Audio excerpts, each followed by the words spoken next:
Oh hey, what's up? RGB945. How's everybody doing? Everybody been playing Pokemon Unite? Good. It's been a lot of fun, and let me tell you that I thought it was gonna be one of those like MOBAs, just like any other MOBA, right? Where you play it and then you just get over it, right? But if you've never played a game like League of Legends, Dota, things like that, then you don't really need to have that understanding, but it's good to have that background.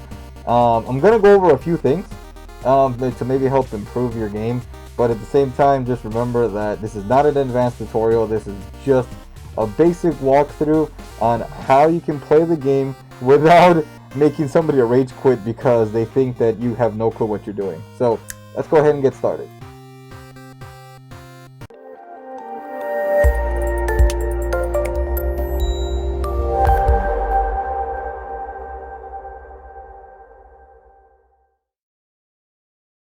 This is the map, right? This is the map, Pokemon Unite, and this is the map whether you're doing normals or ranked, and that's mainly what I want to focus. Quick matches, I mean, there's a little bit of a difference for that, but we'll go over that in a different video. For now, we're gonna stick to the basic map. If you decide to go up top lane or bot lane, you want to take 2 people with you.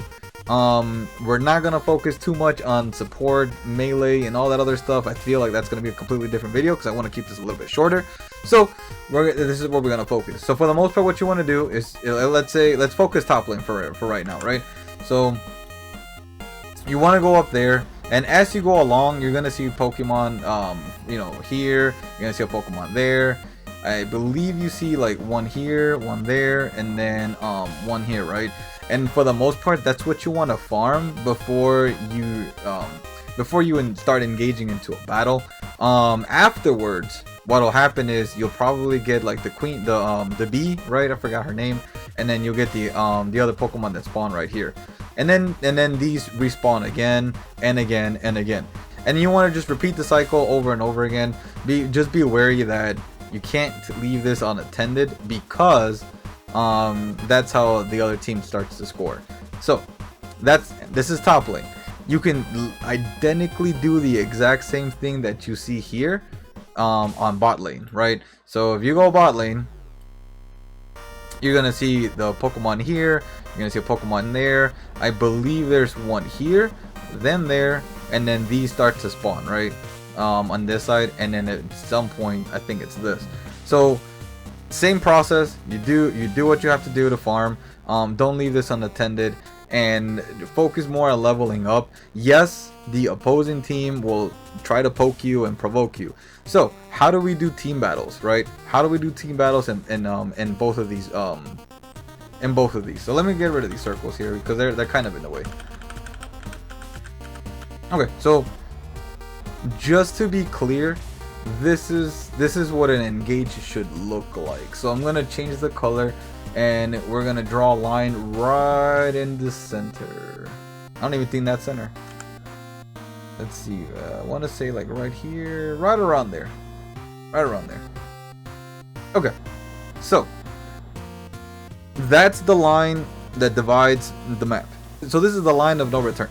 So like for instance, if you decide to overextend this way, and then their mid laner is maybe waiting for you in the bush, you're probably gonna die because you're too far from the base, which is right here, right? Even if you have 2 people over here, you're basically handicapping yourself. Let's put an example, right?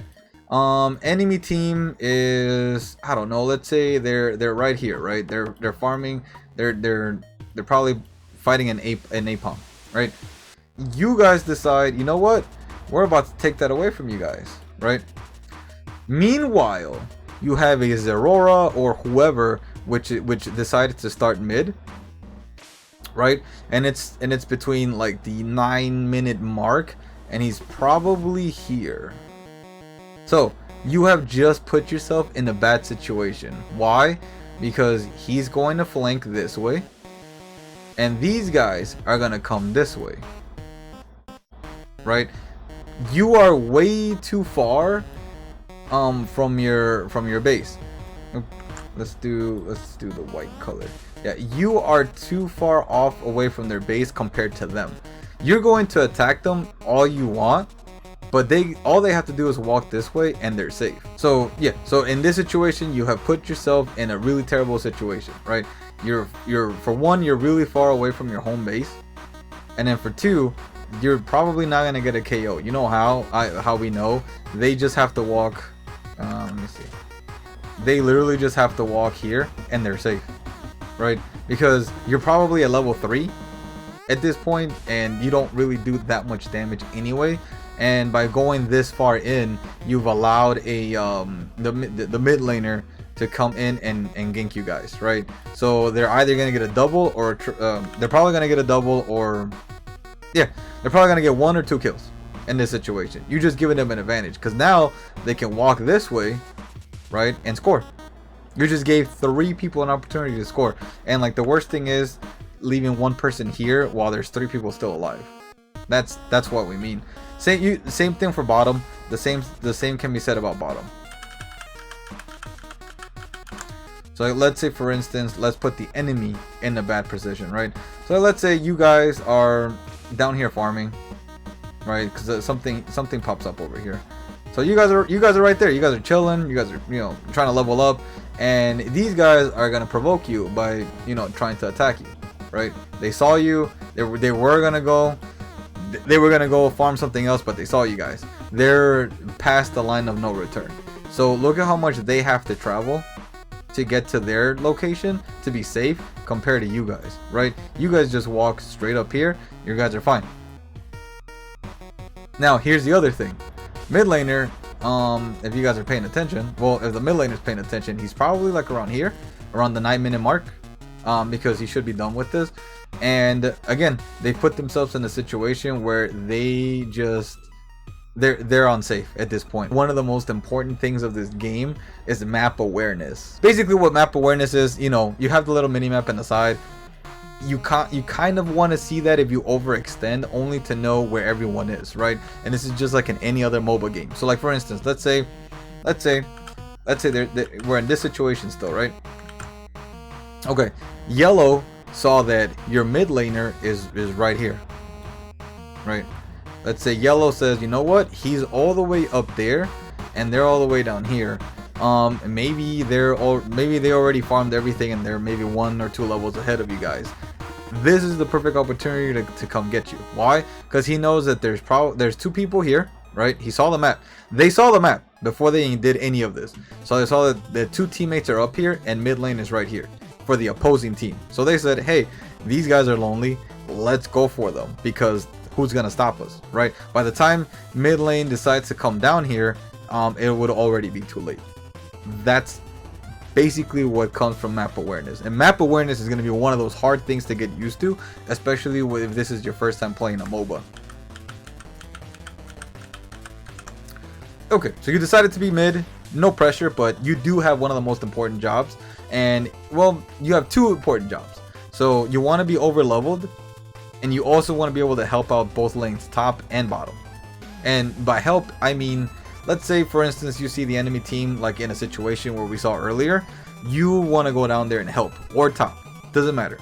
The reason you're going to be over leveled is because you're constantly going to be farming a lot more than they are. They're going to be defending, right? They're the other teammates, they're making sure that they don't score here and they don't die, obviously, right? Besides farming, your job is to make sure that stays that way, whether there's a lot of pressure top lane or there's a lot of pressure bottom lane, doesn't matter. Also to help with objectives, so like you got the Rotom and then you have the Dreadnought all the way down there. That's primarily it. You could use some strategies like maybe wait for the overextension from their side to get rid of at least 1 or 2 of them, then go for the Rotom. Same thing with the Dreadnought, you want to see for an overextension, or if they're missing from the map, right? Usually if they're missing from the map, since most people don't recall in this game, they're probably hiding in a bush, or they're doing an objective if it's available, and your team is like, staying here. So how do you want to farm as a mid laner? Normally I go either direction, right? So we all start here, right? And let's say for example we start bot, there's a Pokemon here that you can attack. Don't kill it. Please don't be that guy. Let your other teammates take it. You're gonna have enough farm, believe me, you are. So you could either go this way or attack this one. Just go ahead and attack it, get the experience, and then run over to this spot here. There's gonna be a dog right in the middle. You're gonna be able to take it. You want to be able to, after you kill the dog, you want to be able to make your way here, right? I think that's normally the Ludicolo, and then you want to be able to take the Tauros right after that. They give you the buffs. They explain it in the advanced tutorial. I don't really want to go into details, but they basically help you clear more of the waves, right? So once you're done with these two, right? Once you did this, then that, you have two options. And normally the way I decide on where I want to go is if I'm in duos or if I see that a lane is struggling, I make my direction. So let's say for instance, I have a friend, I'm playing with a friend, right? And they're bot lane, and they're telling me, hey look, they look like they're overextending, and they're basically poking us now. So what I'll do is I'll probably, oops, let me switch it over to the line. I'll probably go up here, which seems a little bit inefficient, and then from there make my way down here, right? Once I'm done with that, I'll hop over this to go to the bush and then come for a gank. Now the reason this works most of the time is because we've been playing MOBAs for a while, so we kind of know how to like prevent or provoke your opponent from overextending and like poking them and keeping them busy. Here's the thing: if nothing's happening, it's a lot easier for you to pay attention to the map. When you engage an opponent, they forget about the map and they start, they focus on the battle more than they do on the map. So that gets them away from looking that you're coming in. Same thing can be said about top lane. Once you get these two, you take a look at the map. If this team is struggling or this is struggling, or you have a friend that, and you're playing with them and you can almost guarantee yourself a couple kills, you go this way, right? Then you go this way, get the crab, you jump over the little platform, and then probably meet him in this bush. By then you're able to go pull up a gank. You guys get maybe 2 kills, 1 or 2, and then either score or continue to farm, right? By the time you do all this, the little crabs that are here is you're probably going to be at the 840 mark, and these have already spawned. And then from there you just carry on. That's literally what you want to do the first minute, and just doing that makes a huge difference. Once you're done with that, then you go back to what you were doing. You can either go bottom and help them out, or stay in the bush if you see that they're rushing, because I don't know, maybe they're mad that they just got destroyed by Azarora or whoever, right? Yeah, if not, you can literally just do your thing. From here you go back here, you get your camps, right? Continue, get this, go back middle, maybe gank bottom, maybe top, depending on the situation. Maybe you want to do the Rotom, and then or you want to do the Dreadnought. Completely up to you. The Dreadnought does give you a shield, so it is recommended for you to get it, but again, there's sometimes situations where it's just not gonna work out. I hope this was very informative. Like, honestly, this is the most basic that you can get. Just remember, there's a line of no return, right, that divides the map. Top lane and bot lane, defend and farm, map awareness, and if you're mid lane, stay over leveled and help out the rest of the team. If you can do that, you're probably gonna win the game. Now, obviously, other people already have an understanding of this and can probably do it better, but it's only gonna come with practice, so don't stress it if you don't win the first 5 or 10 games, or even 100. Whoa, maybe not 100. I think that's a little too excessive. Maybe a 10. If you're still losing, let me know and we can try to work it through, right? Honestly, that's the best thing. But that's it for me, RGB945. One more exciting news. My 8-bit Lo-Fi tracks just got released. I do have in the comment section below. Go ahead and put a link on there. If you like this content, don't forget to subscribe, leave a comment, give me one of these to let me know I'm doing good. And as always, happy battles, Pokemon trainers.